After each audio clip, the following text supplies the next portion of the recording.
নমস্কার বন্ধুরা, তোমাদের গ্রিন গার্ডেনে স্বাগত। দেখতে পাচ্ছ মাটিটা কি সুন্দর ঝুরঝুরে, ঢেলা ভাঙে যাচ্ছে, কত সুন্দর মাটি। এই মাটি হচ্ছে আদর্শ মাটি ডালিয়ার জন্য।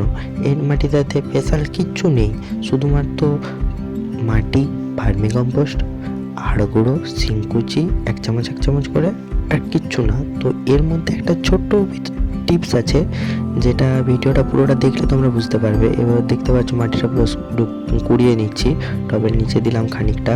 তো এটা 12 ইঞ্চির টব আছে, একটা গ্লাস টব, 3টে ছিদ্র ছিল। এইটা হচ্ছে মেন টিপস। এই যে দেখো, সবজির খোসা আমরা যেটা পচিয়ে তারপরে দিই, সেটা এভাবে দাও।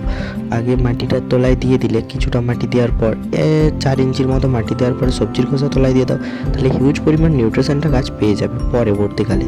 তখন আর গাছের অভাব থাকবে না। নিউট্রিশন উপর থেকে দিলে যত তাড়াতাড়ি না নেবে, নিচে থাকছে, তাহলে শিকড় নিচের দিকে নামছে, অ্যাবজর্বটা তাড়াতাড়ি হবে। তো এরপরে ডালিয়াটা কিছুদিন আগেই দেখেছো তোমরা যে আমি এখানে লাগিয়ে রেখেছিলাম কালো পটেতে, পটে না ঠিক ওই গ্রো ব্যাগ টাইপের, যেগুলো নার্সারিতে পাওয়া যায় সেরকম ধরনের। তো ছোট ছোট শিকড় চারিদিকে হয়ে জালের মতো হয়ে গেছে। এই যে গাছটাকে মাঝখান করে প্রতিস্থাপন করে দিচ্ছি। এরপর আবার আপডেট দেবো কীভাবে কী গাছটাকে পরিচর্যা করছি, কীভাবে রাখছি, কীভাবে মেনটেন করে গাছে ফুল নিচ্ছি। আর এটার আইডিটা তো মাদার টেরেসা, জানোই তোমরা। তো আজকের ভিডিওটা এই পর্যন্তই। বাকি সমস্ত কিছু দেখতে হলে চ্যানেলটিকে ফলো করো।